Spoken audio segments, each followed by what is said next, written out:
Om Sahana Vavatu Sahanau Bhunaktu Sahaviryam Karavavahai Tejasvinavaditamastu ma Vidvisha Vahai. Om Shanti Shanti Shanti. Shruti Smriti Purananam Alayam Karunalayam Namami Bhagavatpadam Shankaram Loka Shankaram Shankaram Shankaracharyam Keshavam Badarayanam Sutra Bhashya Kritau Vande Bhagavantau Punah Punaha Ishvaro Gururatmeti Murti Bheda Vibhagine Vyomavat Vyapta Dehaya Dakshinamurtaye Namaha Gukarastvandakaro Vai Rukarastvanivartakaha Andakara Nirodhatvat Gururitya Vidhiyate Sadashiva Samarambham Shankaracharya Madhyamam Asmadacharya Paryantam Vande Guru Paramparam.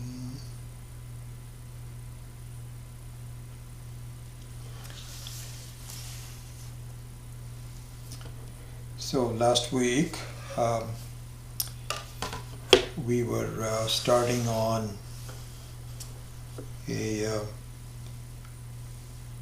Vedantic insight that I consider in my life to be very significant in figuring this whole thing out.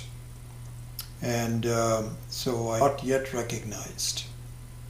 So here, so the whole study of Vedanta, of course, is a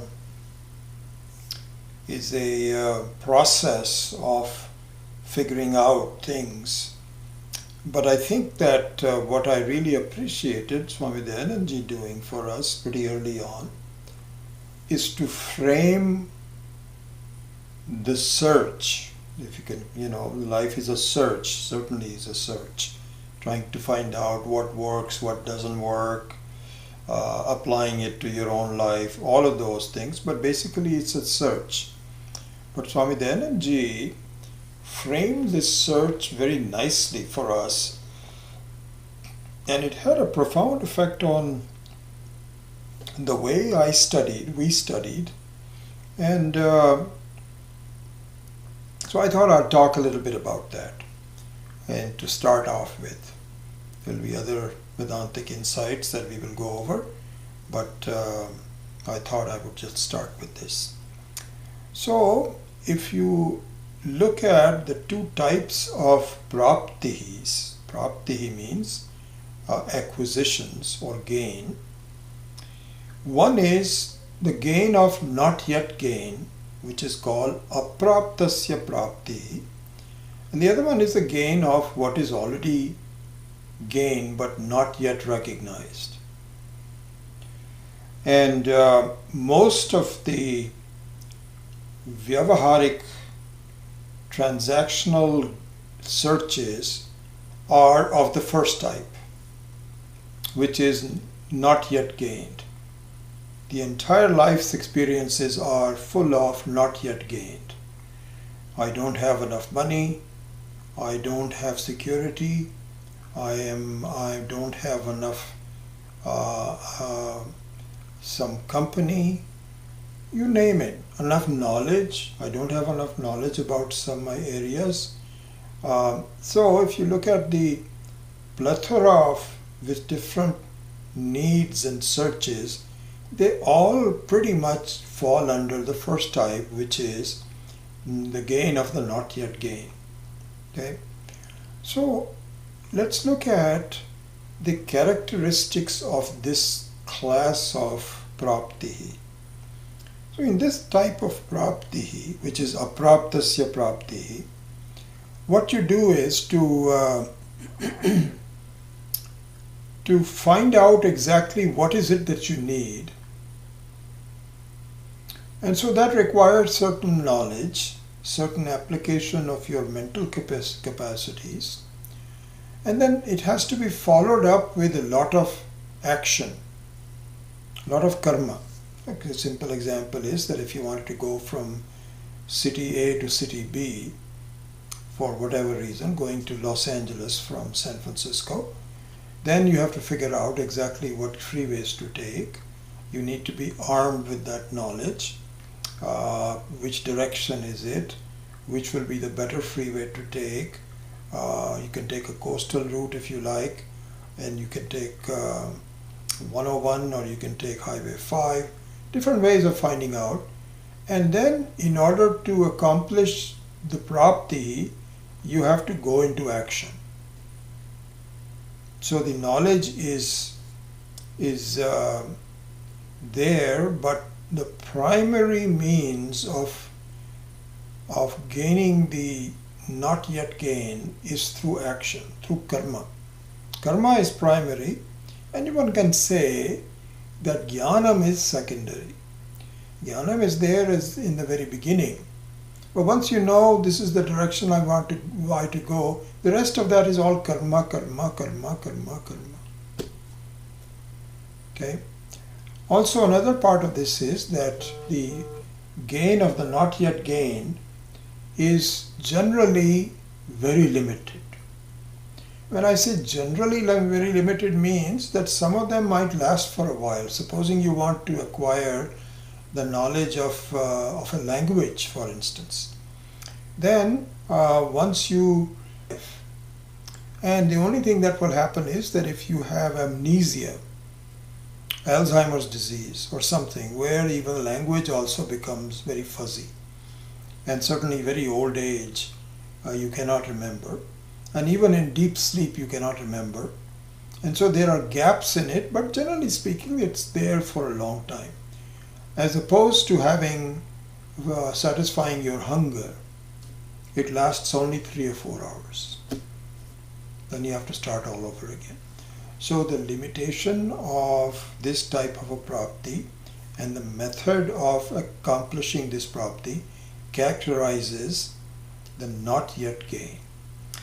Now, there is another kind of a prapti, which is a gain of the already gained, and not recognizing it. We don't find as many examples, but that doesn't matter. Even if one example is there, then that is enough for us to recognize the type. Okay? Now here we had, there's lots of examples that, for example, you have some keys that you are looking for, and it may be an inner pocket that you don't normally put the keys on, and you're looking all over and you're not able to find it, but if you were looking at the right place, then you'll be able to find it. It is very, very close to you. So the closeness of this prapti is very indicative of this. Something yet it is right around you, but you just didn't realize it. This is an important point that we are going to really build on when I actually expand this section. And by the way, my intent is that I'm going to expand this general Vedantic insight, praptasya prapti, and actually show you with a quick study of Kena Upanishad from the Samaveda, how this is applicable to you or to us. And so we will go into the more details of that, but let me continue to build on it. So this type of a prapti means that it's a very different kind of process than the first type of a prapti. Praptasya prapti means already acquired but not yet recognized. Typical examples are keys, your glasses that may be on your head, especially if you have lots of hair and you cannot feel it. And occasionally, this has happened to all of us, certainly has happened to me. This has happened to me more recently when I was in India in 2019, when I visited the Chhatralaya in Indore and also went to Swamiji's village for, this was in January of 2019. 2020, before the COVID all hit. I came back just before that. So I was looking for some glasses. And I thought that anytime you go to India, you look for some things that are cheaper there. And I had not gotten a new prescription for my glasses for a long time. So I decided I'm going to get one. And what happens is that normally when I get glasses, I also put a dark clip on if I am in the sun, and I take the clip off when I'm not in the sun. I've been doing this for like 15 years and it sort of suited me well. This time I decided, you know what, I'm going to get different glasses for the daytime and a different glass for the two separate glasses. Just do it. So I actually got two glasses. When I got home, I discovered that the dark glass is not that dark. It actually, you can see right through it. Other people can also see your eyes. Anyway, it's a done deal. I was not very happy with it, but in a way it also serves me the purpose that I am able to go through the whole day without changing glasses. And in fact, I come home in the evening. It happened to me several times during the last. And I'm looking for the dark glasses because I can see them so clearly that I feel I don't have the dark glasses on. And sometimes I even bother my wife. Have you seen my dark glasses? And she's not looking at me and she says, no, I have not. I've not seen it. And a couple of times she was looking at me and she says, what are you talking about? You're wearing it. This is one example of praptasya prapti. However, I think, as some of you know, the best example that I could find was about a year back. I think it was almost like a year. This example gets older. Where I was going out and I was looking for my wallet. I knew where the wallet is. And I always check to make sure that the credit cards are all there, money is there, and so on, just in case I need it. My credit card is not there. So I'd start searching and finding out, where is it? And my wife Pami said, no, I haven't seen it. You must have put it away somewhere. So I looked around. I think it took me like 10-15 minutes. I went upstairs, came to the main floor, looked at different pockets. No, not there. Now I'm getting worried. Why? Because losing a credit card, as you know very well, is not a walk in the park. It means a lot of effort to find out. And sure enough, I started making a list of, and this is the worst problem in my life. Yesterday, all the places we went to, I cannot even remember anymore. When I was younger, I could do that. And so we started making a list. Oh, we went there, I think we stopped at the grocery store, then we went here and so on. So I said, let me call all of them up and find out if they have seen a credit card. And inside me, I was not really sure that I would ever find it. So I started looking at the number for the Visa, the Costco Visa card, and see if I can get a stop payment on it, which has happened to me. And all this time, I'm getting anxious, and there's a lot of anxiety, obviously, because it's you all of a sudden this is an unseen thing which you weren't anticipating, and now instead of spending time on some productive thing, you're just trying to, you know what I mean. Well, while I was doing that, a thought occurred to me. I don't know how I thought of it, and the thought was, oh my goodness, last night before I went to bed, did I not use my credit card to make an Amazon purchase? And my own answer was yes, I did. I got something from Amazon, small item, and I used the credit card right here in the house. Imagine how I felt after that. I mean, I just relaxed right away. So I knew that it is somewhere very near me. But I haven't found it yet. Haven't found it yet. So now let me generalize the stages. This is all important stuff. As you will see when I build this on the Kenopanishad narrative, which I'll embark on, you will see how it applies to all of the study that we do, all of our searching for ourselves that we do.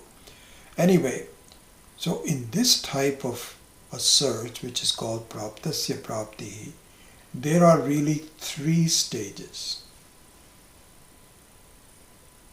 3 stages.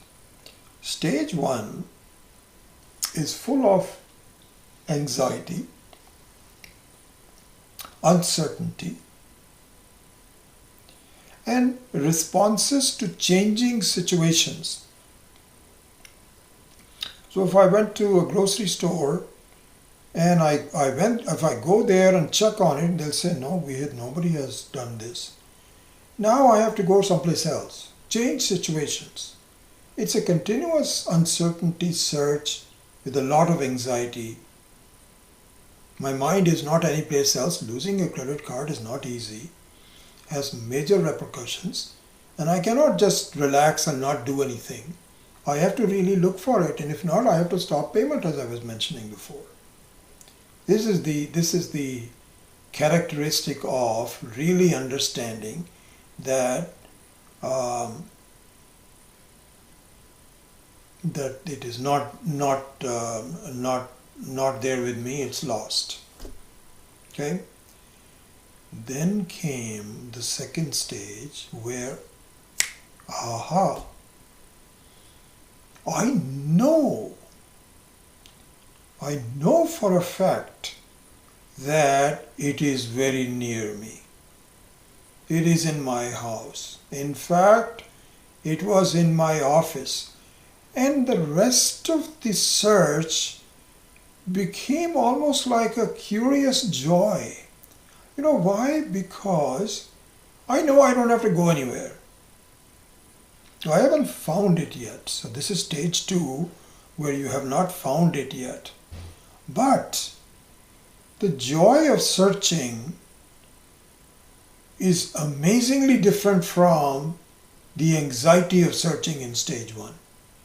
So now it's a matter of, where did I put it? Would I put it here or there? And the search did not, even the knowledge of the search did not take me that long. I said, my desk in front of my desktop was pretty messy. And in fact, interestingly enough, the result of the purchase, whose copy I made by printer, was lying on top of the credit card. So I used the credit card, which was the cause. Again, this is important. I'm pointing it out, the cause and effect, the karana karya. So this is the cause that I am using the credit card to buy something, and I made a purchase, and I printed out the receipt of it, and I put it on top of that, and I had some other papers also, and I started doing some work, and I didn't know where it was. It was there. So when I found out that this is the situation, do you know it took me literally 15 seconds to clean things up, unseparate them, and my credit card was sitting there. So the characteristic of this phase is utmost lack of anxiety, highly diminished uncertainty. The uncertainty is there, but not a worrisome uncertainty. It's not like, all I could do was which room it is in. And I'm relaxed. If I don't find it, I'll find it later on. Not a big problem. because it's there somewhere. Nobody is misusing it. I don't have to call the bank to stop payment, all of that. So the search itself is accompanied by, I wouldn't say a pleasant, it's not a pleasant search, but in a way it was. I was curious. I must have put it down somewhere. Where is it? So this was the stage 2. And the stage 3, of course, is where you lay your eyes on it and you put it in the wallet. So, this is what in the Taittiriya Upanishad it says, the different kinds of Ananda, right? So it says, so in the Taittiriya Upanishad it says, Priyameva Shiraha Modo Dakshinaf Paksha. But let me just mention it.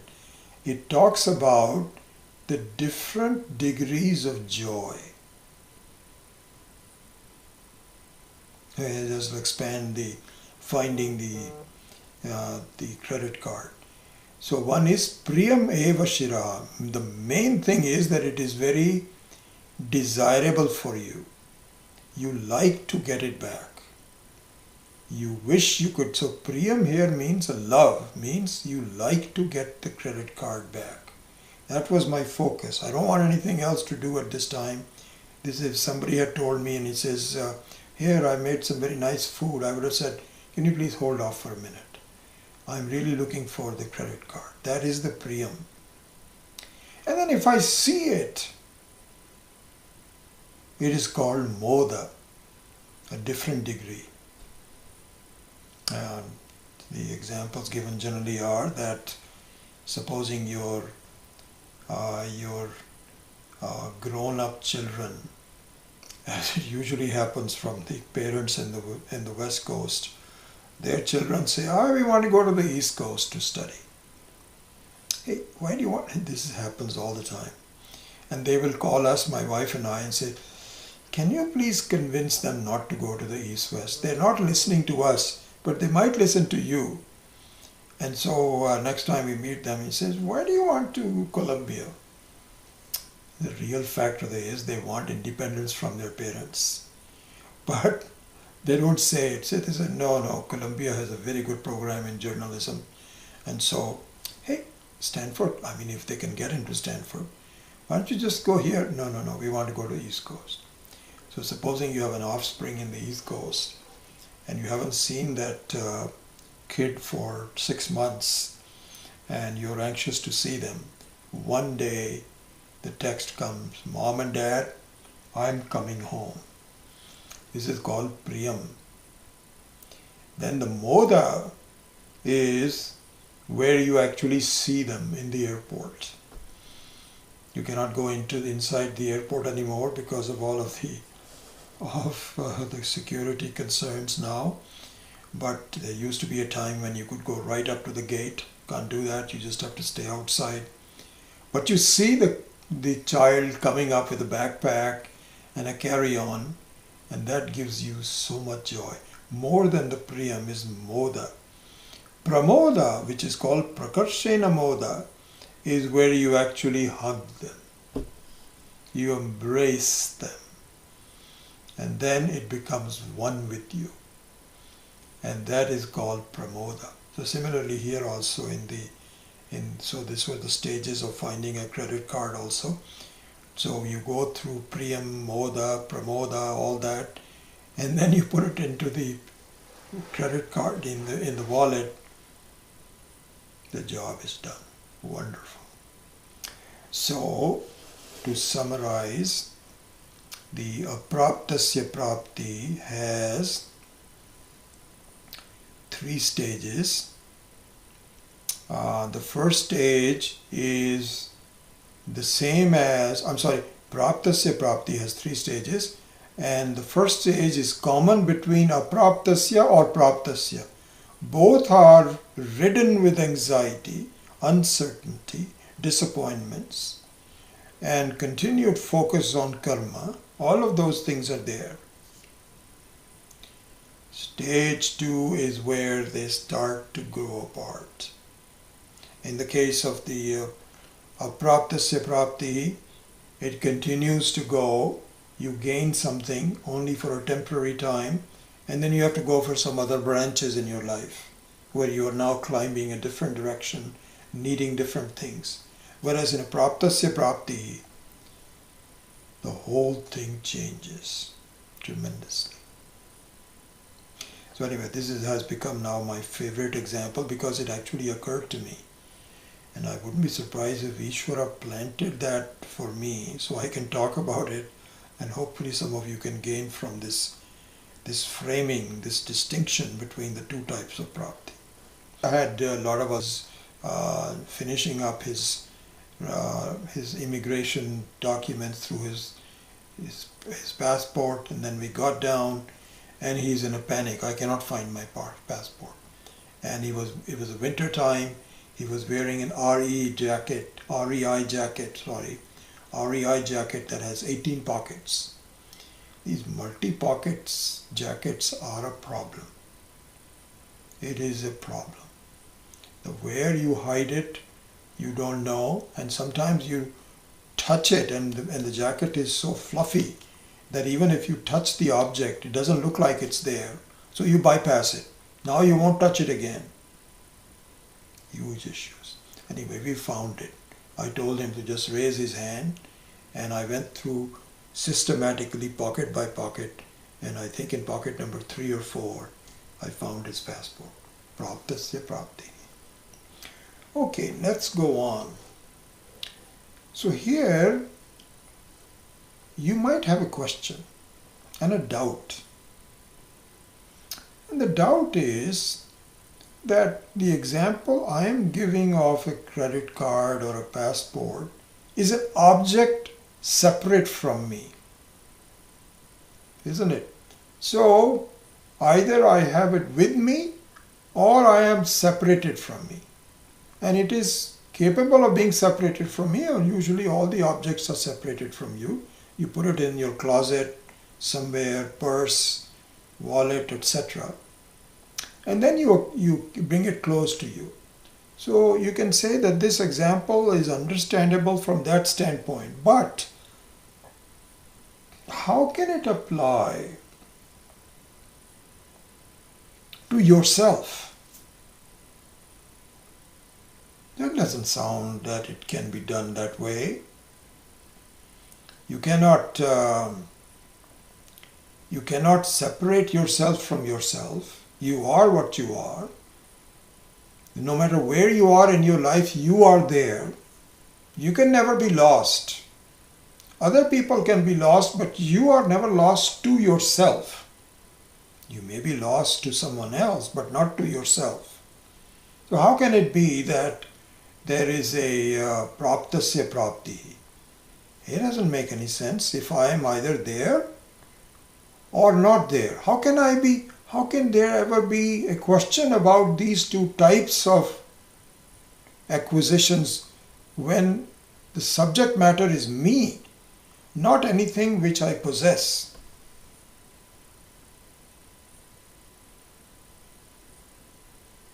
If you don't ask these questions, you should. And in fact, very interestingly enough, when we go to Kenopanishad, the very first question that the Kenopanishad poses, the very first Vakya, as you know, this is how the Kenopanishad is titled.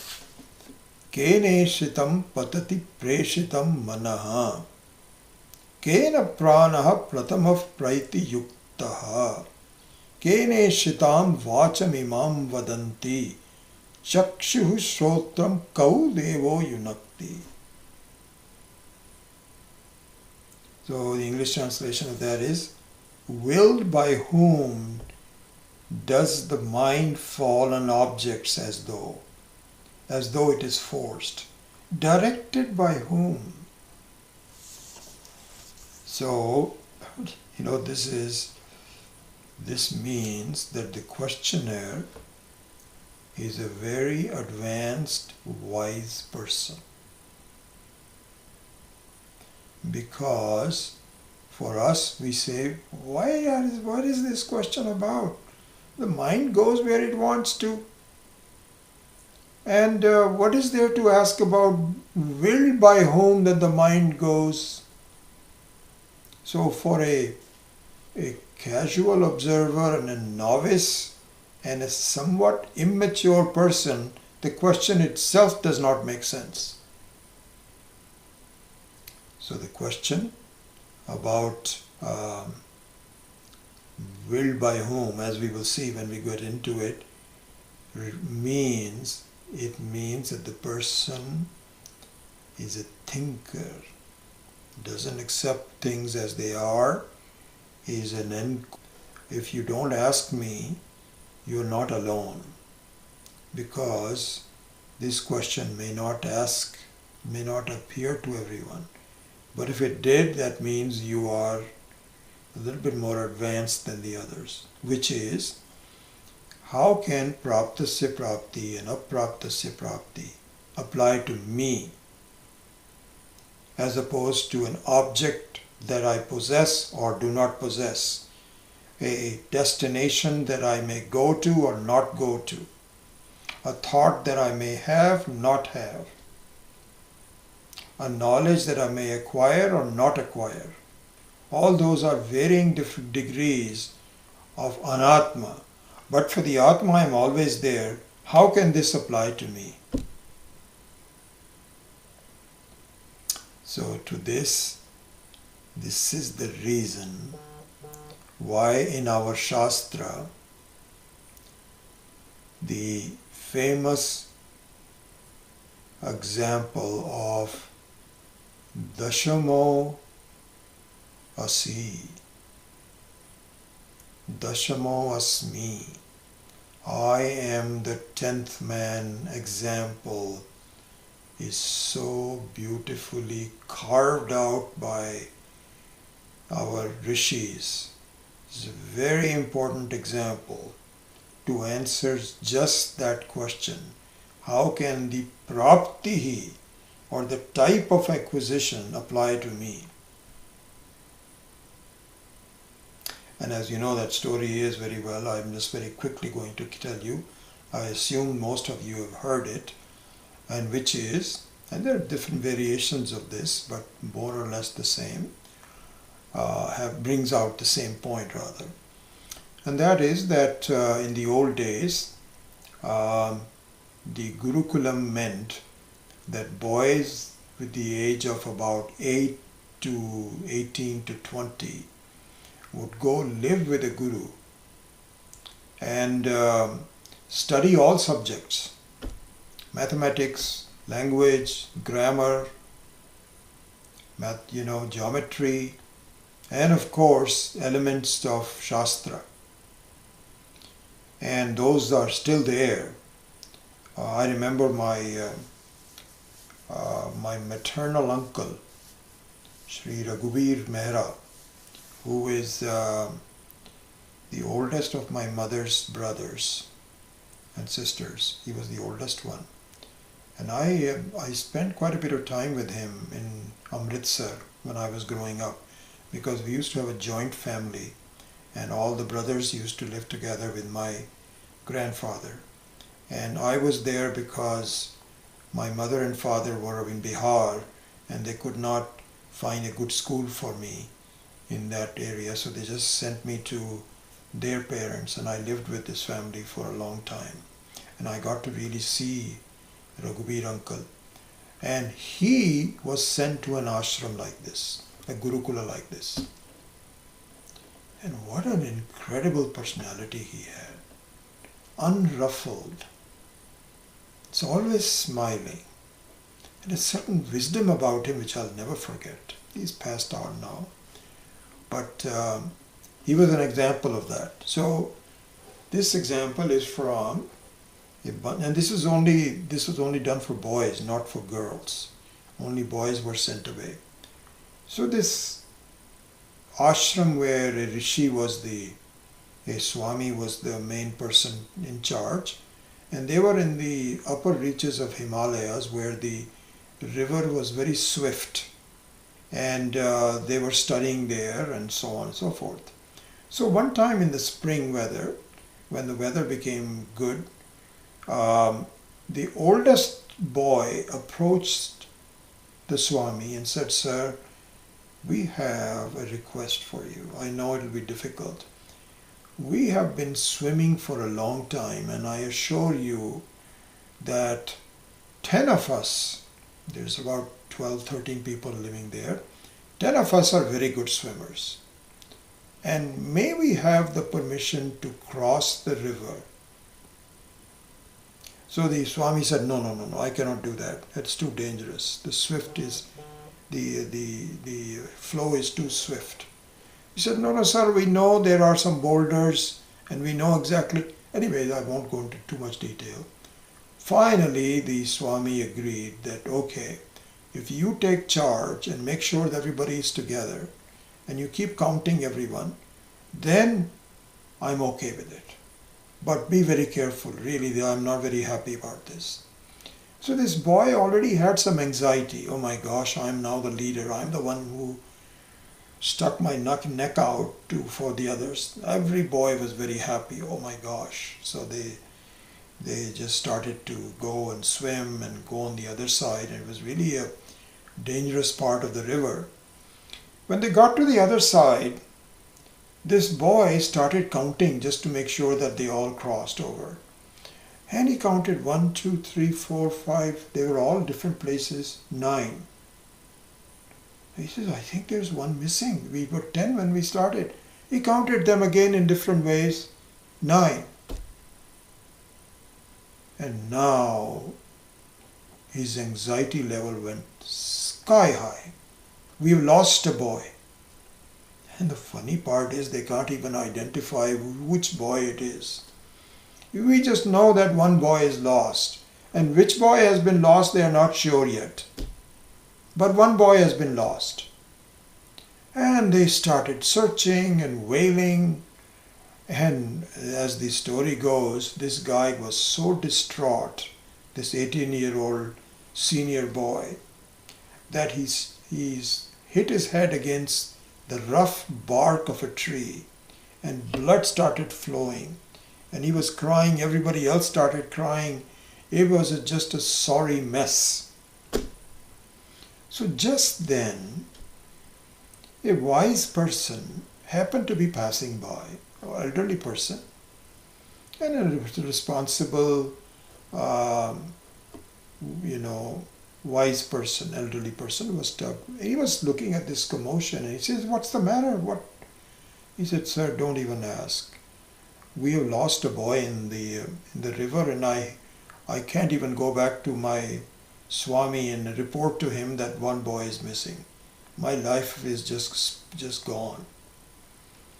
So he says, "So you're saying that there were 10 of you that were on the other edge of the river, and now you are only 9 and you've lost one, is that?" He says, "Sir, that's right. Don't bother me.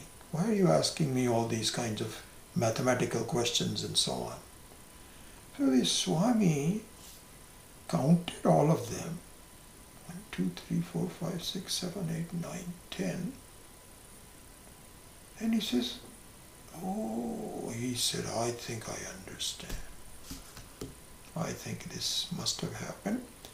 This person must have forgot to count himself. That must have happened. Because there are 10 of them here. No one seems to be lost. I don't understand if that is the problem. If there were 11 people or something, I can understand, but there are 10. He's telling me there's nothing is lost." So he told the boy, he says, "Sir, I have found the 10th person." So this boy just was wailing and crying and hitting his head against the bark of the tree and in between sobbing. So he says, "What do you mean you found the boy?" He says, "I am telling you, I am not the joking kind.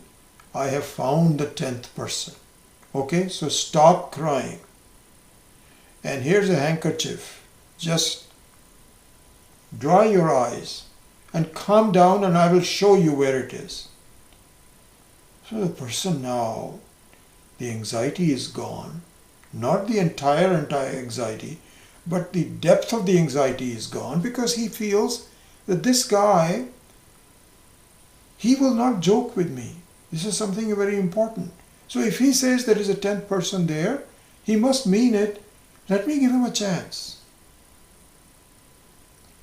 So now this Swami, this wise person, not a Swami, but a wise bystander, said, okay, there's one condition that I want you to do. He's on that tree, somebody is sitting on the boulder, nothing of that. You all come here. And you stand right in front of you, all stand up next to it. And sir, you also, 18-year-old boy, you also stand at the edge. Okay, now you count with me. 1, 1, 2, 2, 9. You are the 10th man.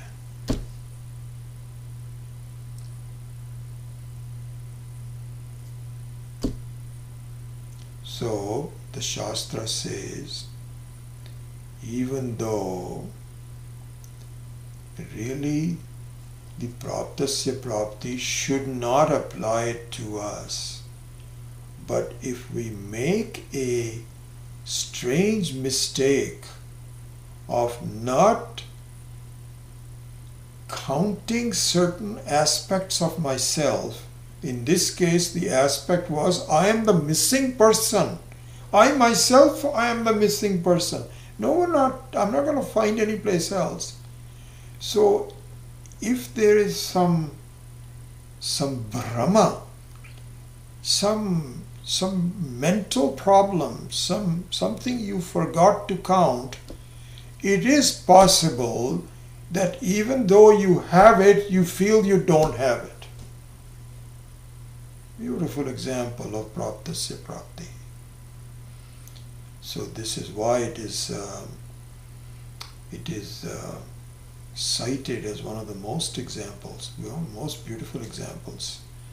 I would say the two most important examples is the rope and snake example, Rajju Sarpa, and the Dashamoham example, I am the 10th person. It has major implications in the way we look at our lives and we draw conclusions from it, lessons from it. Okay? So this has several aspects to it. So if you were to analyze switching from stage 2 to stage 2 of praptasya prapti, as we went through earlier, what really triggered that change of phase? What a sudden change of phase. What is it that happened? What happened was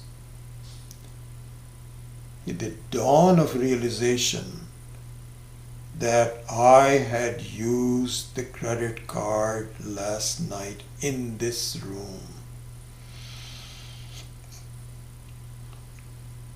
That was the trigger that immediately shifted the sense of heightened anxiety into a stage of diminished, muted anxiety. And it reversed the role of karma and jnana. So when this was really pointed out to us very early on as a framing of the problem, I tell you, that was a big revelation. Big revelation. So what Swamiji said, this was a great insight. Great insight. And I'm very thankful to Swami Dayanandji for doing that so formally. And I've told him many, many times.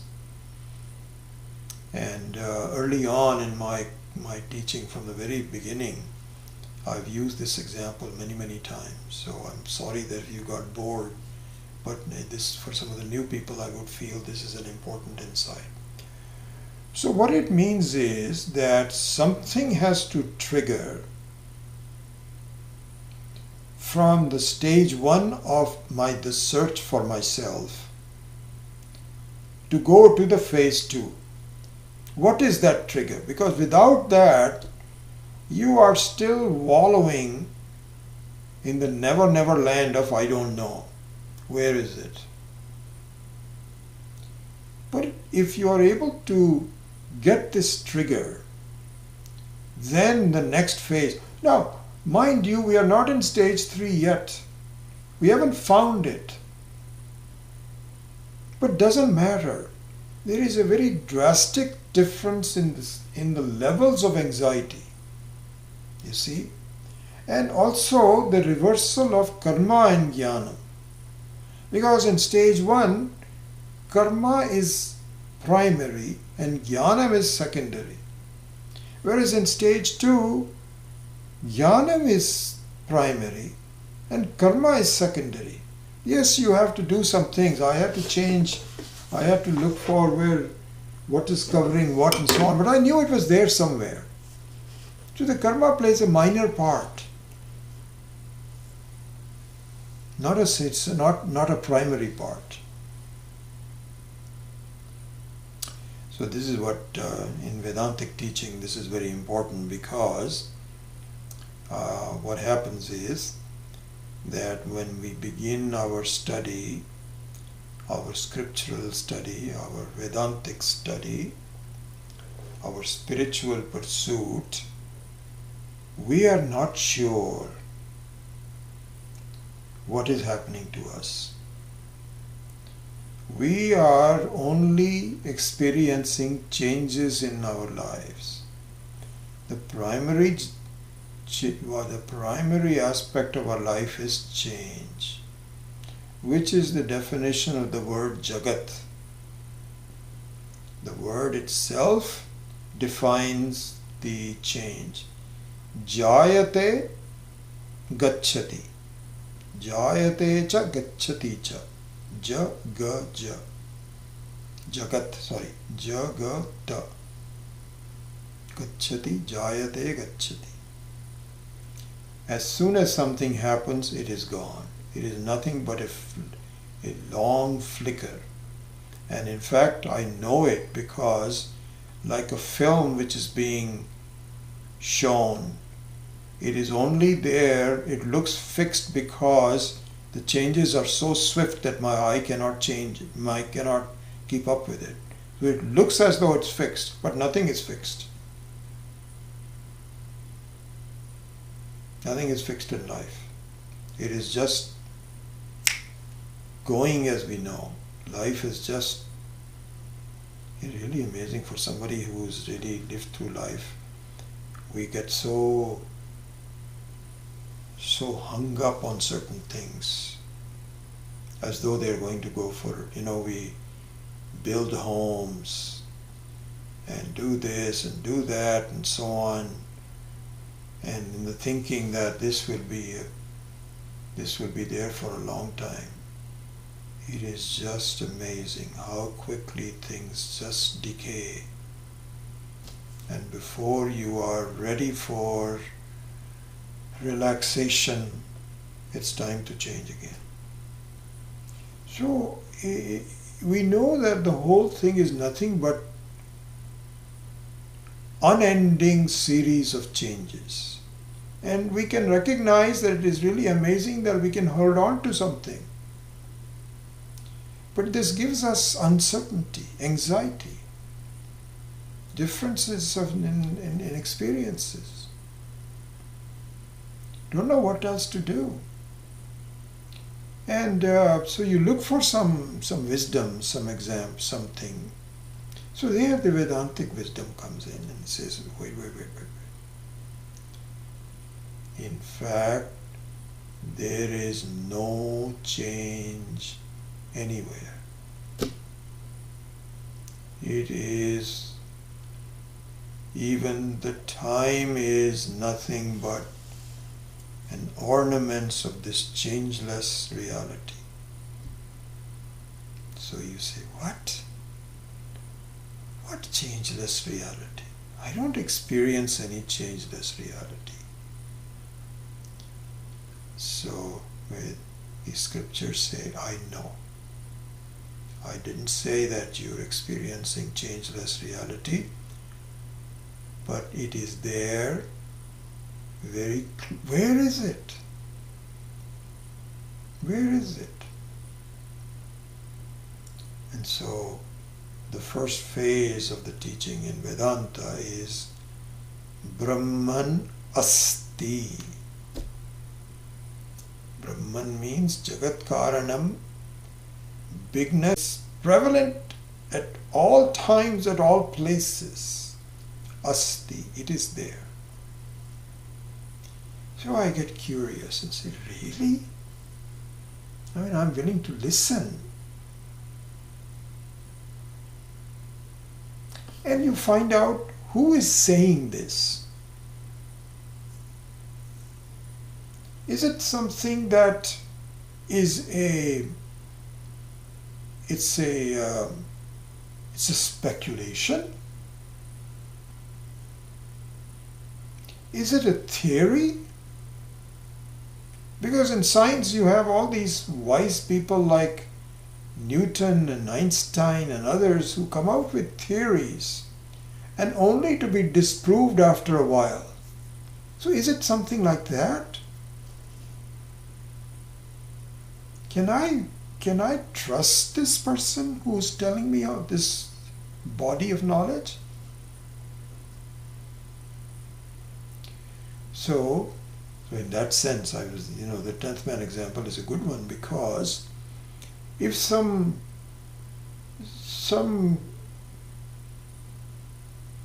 hard to believe person, young person, just some flunky guy who is making fun of everybody, ha ha ha, look at you, they're all crying, and anyway, it's up to you, I think it's okay, you're making something about nothing. Not believable. Now we have so many books, bestsellers. People will say, come to me and I'll give you complete, you do some meditation and so on and so forth. Is it one of like those? Who started this? No. So this person says, listen, I know that the 10th person is not lost. Will you please listen to me for 1 second? I'll show you now in a matter of minutes. And the way he said it, you dry your eyes with your tears and you say, okay, all right, I'm here. What do you want me to do? So this is what is called Apta Purushaha. Apta Purushaha means that it is someone who is believable, someone who is genuine.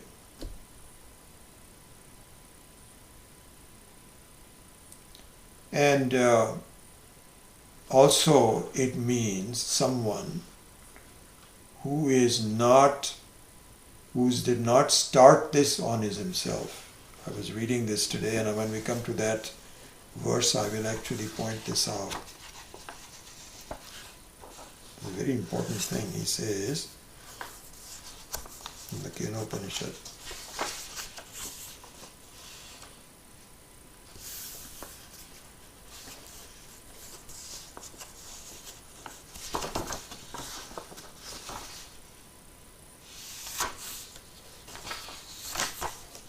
No, not, it's further down. Not number 7 of the first chapter. Where is it?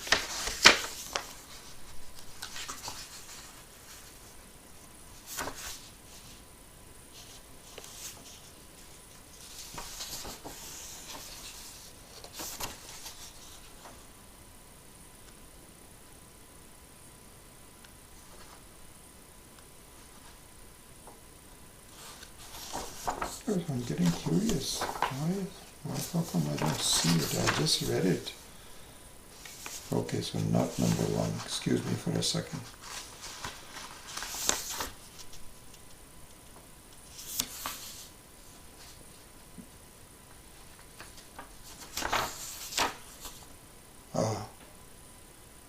No.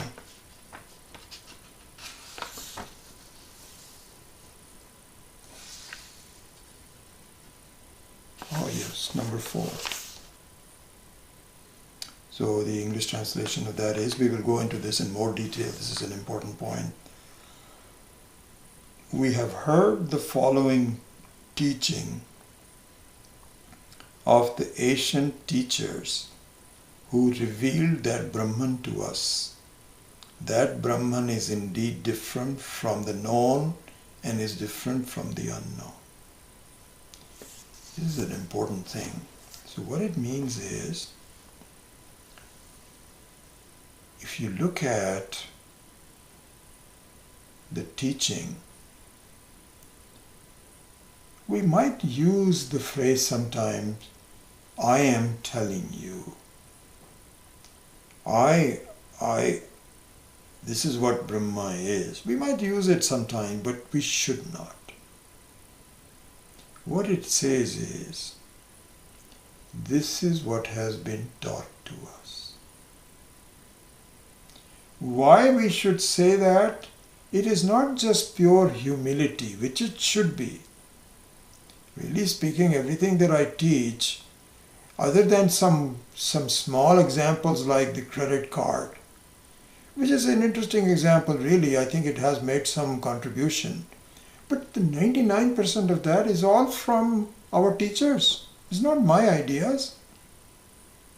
So what I'm saying is that the point I'm talking about is the trigger to go from phase 1 to phase 2. What causes it?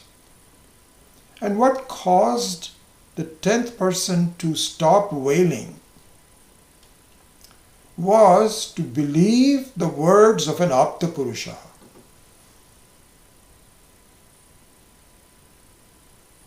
And this is the reason I am not shy of saying, I heard this from Swami Dayanandji, I heard this from Swami Maheshanandji, this is what Swami Maheshanandji says, this is Swami Paramarthananda says. I don't say I say this. And the reason for it is that if I am somewhat believable to you, and I hope I am, it is not because of just me, but I have the whole army of wisdom behind me.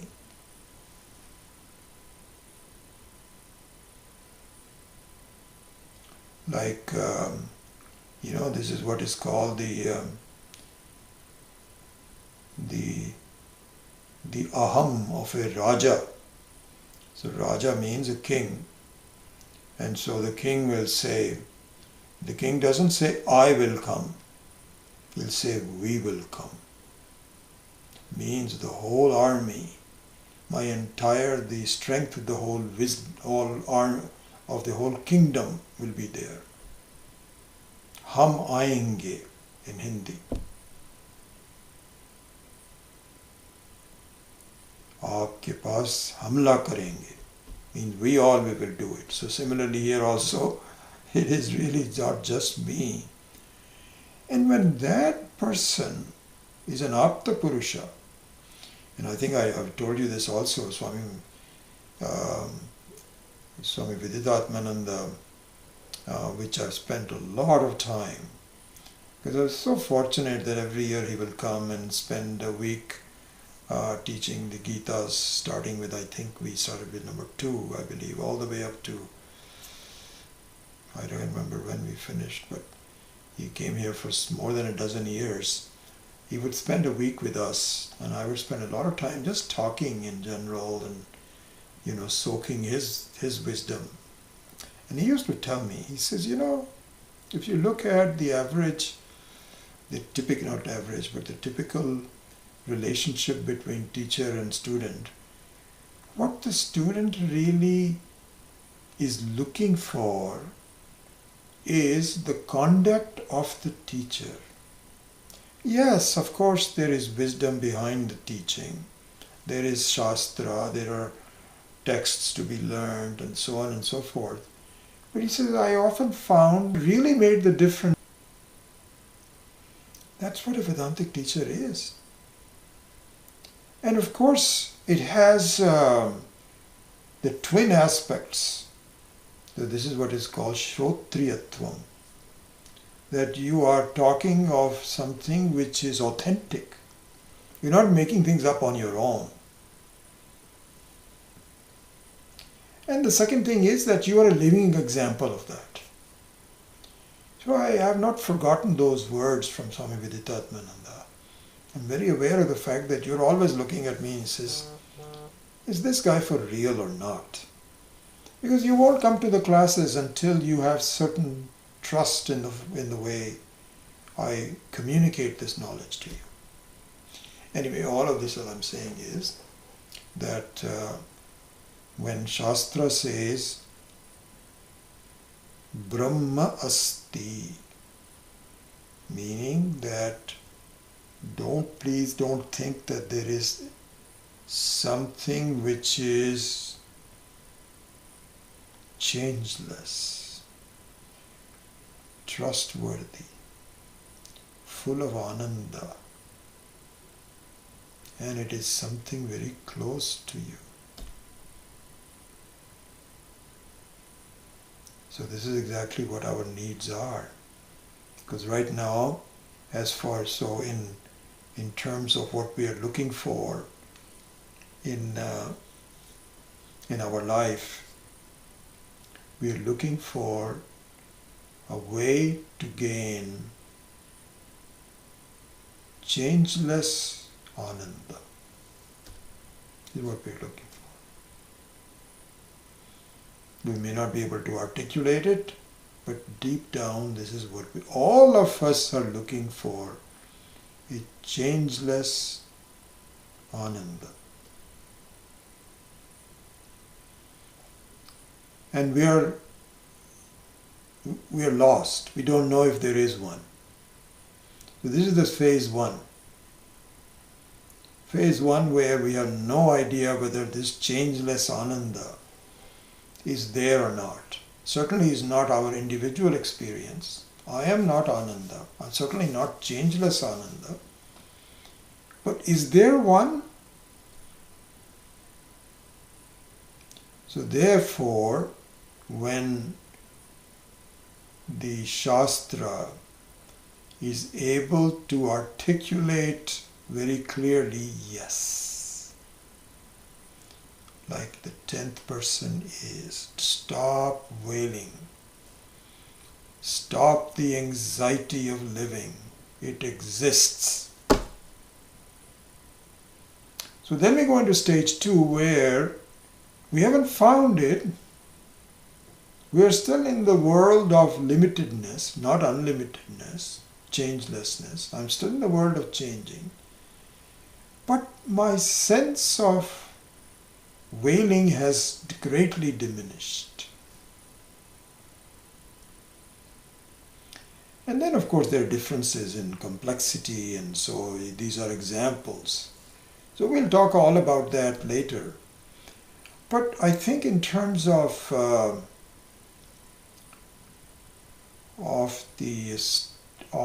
the moving from stage 1 to stage 2 through the wisdom of the Shastra, as communicated by someone who has already gone through these kinds of things, is a very important one. And if that happens, then your search takes on a different form altogether, where you are much more relaxed and trusting that this will be found. This is not out of the realm of possibility, even though I haven't yet experienced, in that sense, the experience of infinity, of changeless Ananda. But I think it is there. This much I can see. That changes the entire makeup of our thinking, of our approach, our search.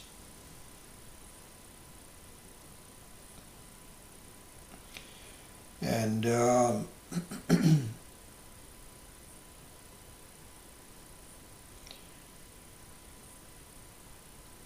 and so we will pursue this, and I think what I will do is I'm encourage that I will take up the relevant portions of Kena Upanishad.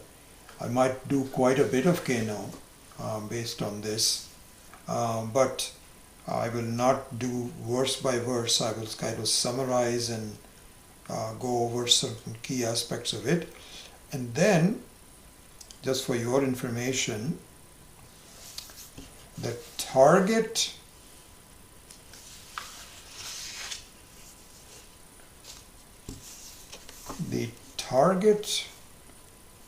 verse where I will spend a fair amount of time, and that is what really drives the entire Vedantic Insight, is the fourth shloka, fourth mantra of the second chapter.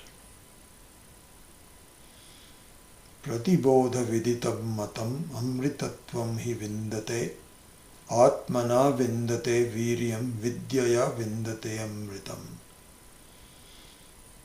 This was the verse which culminated for me the wisdom of Kena Upanishad in one capsule and really moved me, really showed me something remarkable, and I will try my best to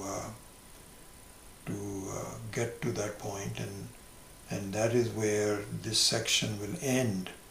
I might do some more after that, but it won't be as focused as this. So we're all, that's the target, that's the goal that we have, is the fourth verse of the second chapter, and we'll talk a lot about that later on.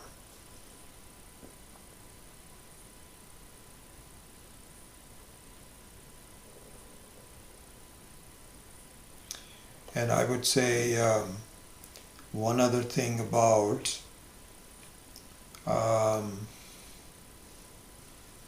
the phase 2 search. This is also characteristic of it. We have talked about different aspects of it and so on. But one of them, and this is from Swami Maheshananji, very useful viewpoint really. He says, in the search of the phase 2, praptasya prapti, a constant anxiety to gain moksha, just like it was in phase 1. Because in phase 1, what is it? It is mostly anxiety, uncertainty, and disappointment, in the sense that it doesn't last. You have to keep doing things different, and your search is still there,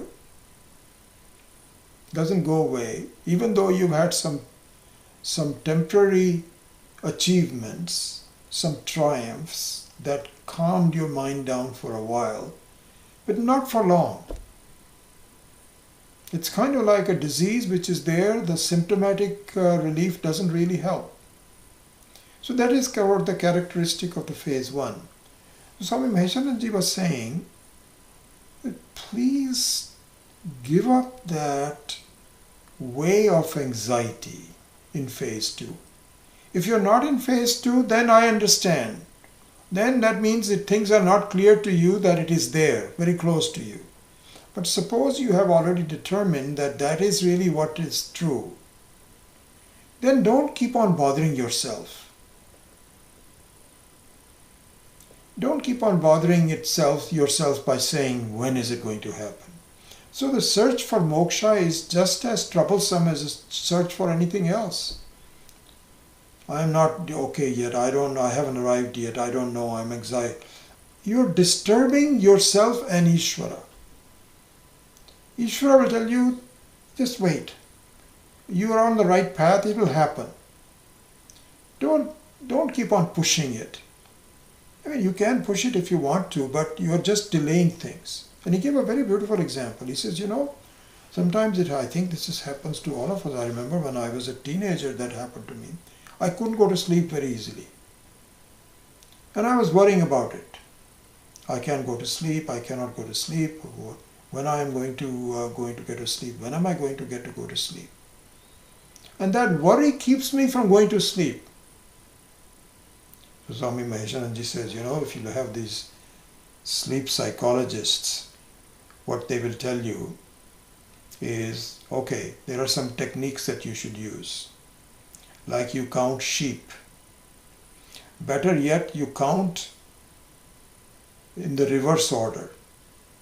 99, 98, 97. And why is that reverse order? Because the reverse order means you have to focus on it. Otherwise you can say, 1, 2, 3, 4, 5, 6, 7, 8, 9, very automatic. You don't even have to think about it. But to look at backwards, 10, 9, 8 requires some focus.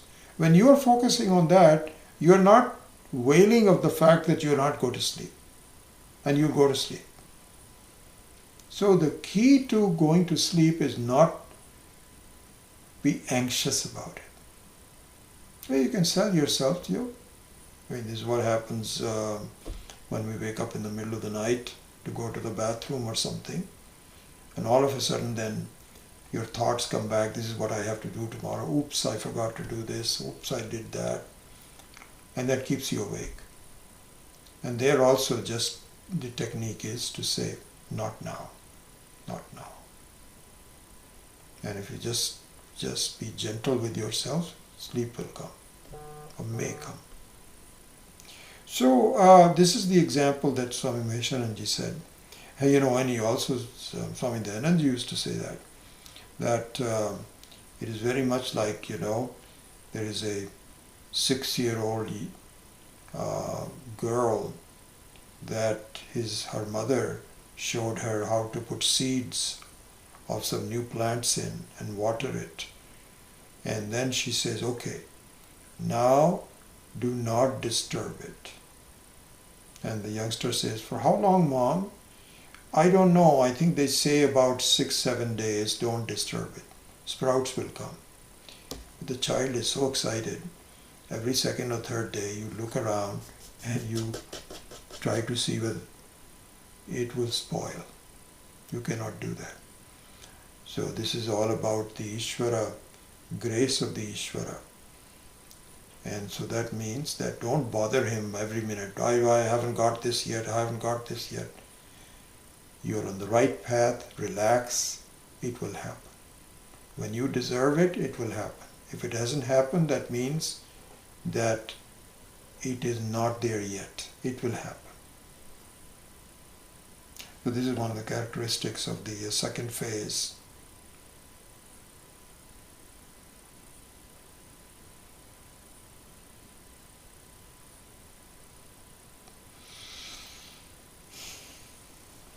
Okay, I think we will stop at this point, and it's very likely that we will now continue on with this background on the Praptasya Prapti, which we spent the whole class on.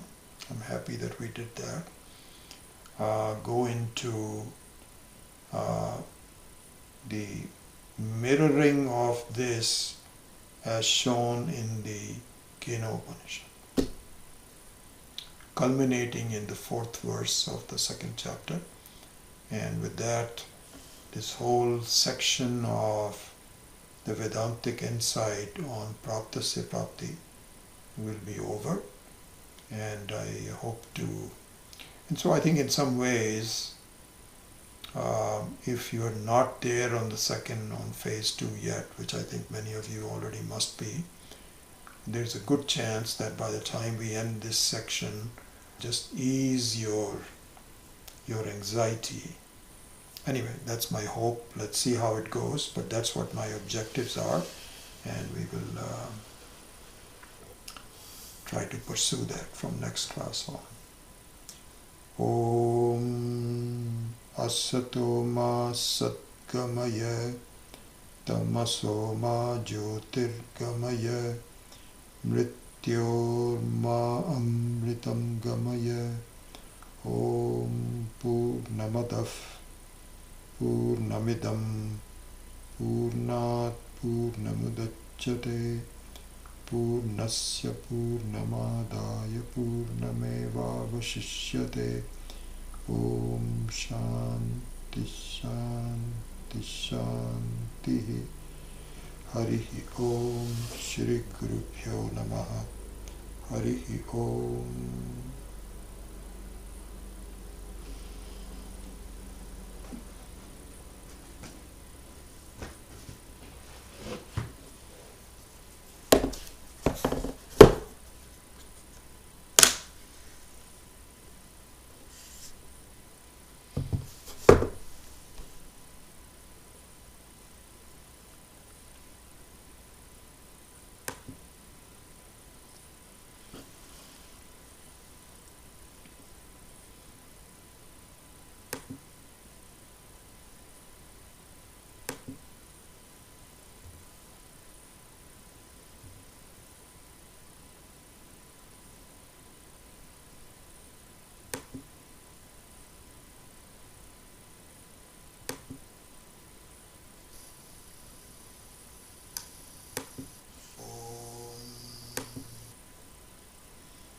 All right.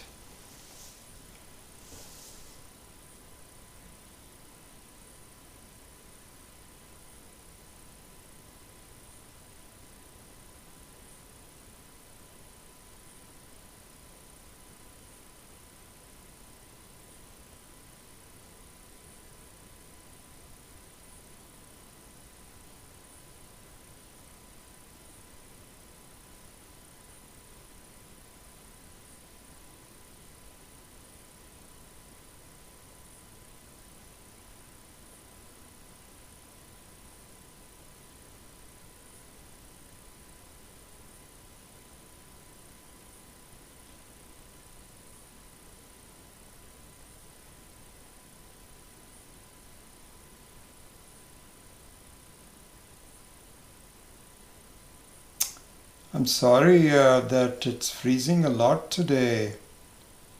I thought we had fixed it. Wow,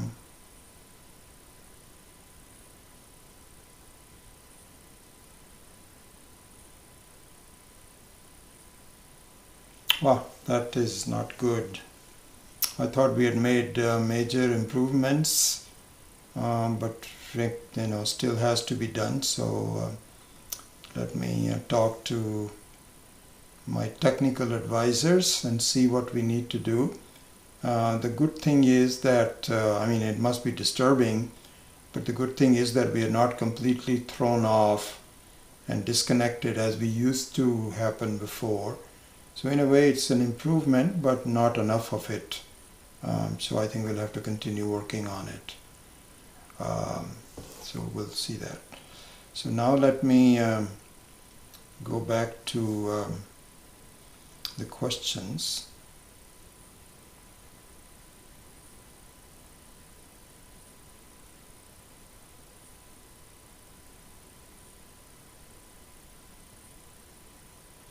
Yes, Shanti Kumar, I think those examples are all good. Yes, absolutely. When somebody falls sick in the hospital, we are anxious and so on. But that is not...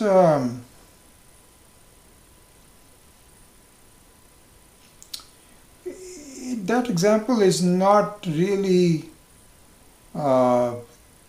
completely...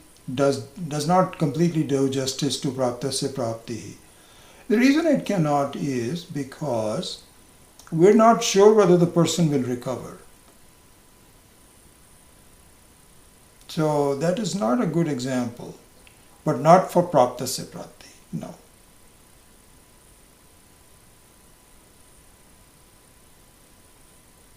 Yes, so Balamani, it's absolutely correct. This is what our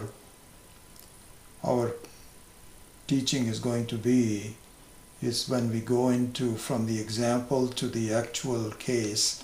It is all about the finding of Brahman in our life, in as relationship to myself and so on. So God and Brahman being the same. So yes, this is what it's all about. So very much so, this is where we're going. Yeah.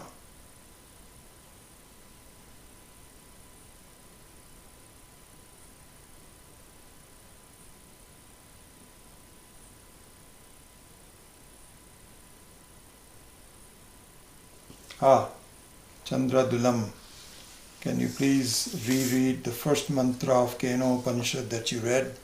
We missed it because of freezing. We got the English translation. I'll be happy to do that. And we're going to do this in more formal terms next week when we actually take it on. But here goes. It says, Kene shitam patati preshitam manaha Kenaf pranaha pratamah praiti yuktaha Kene shitam vacham imam vadanti Chakshuhu Shrotram Kau Devo Yunakti. That's how the first one goes. So we will actually, it'll be good to do some chanting, and I'll introduce to you Keno Upanishad, since it is all part of this teaching. So I'll spend some time on it. Surjit is asking, is Ichha wanting a karma? Ichha wanting a karma. Ichha is just any one desire. And the desires are all the result of karma. You are at a point of wanting something because this is where you arrived at up to this point from all the previous actions that have taken place, that you now have a desire for something. So Ichha is a result of karma, and of course will result in further karmas depending on whether the desire is fulfilled or not. But the Ichha is not wanting a karma, not in the sense that you had mentioned.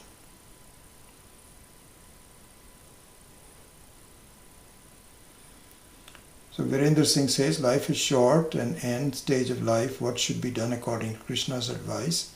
Yeah, we'll go into this in more detail, Virendra, on the 8th chapter of the Bhagavad Gita. Very beautiful section, honestly. And so we will go into that, absolutely. So let me see if there was some other question that I missed.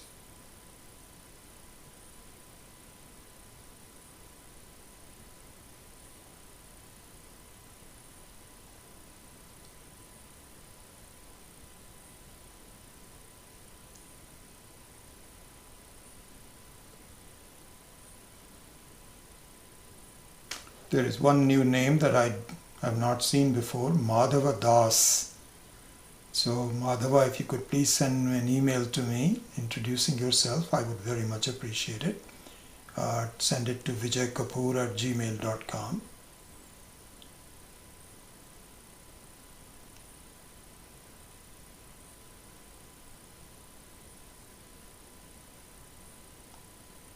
Not sure about Radha Mangala. Not sure that I know you before. Same thing, if you could please send me some information about yourself, Radha, I would appreciate it. I know Anchita had written to me before, so she's new, but welcome.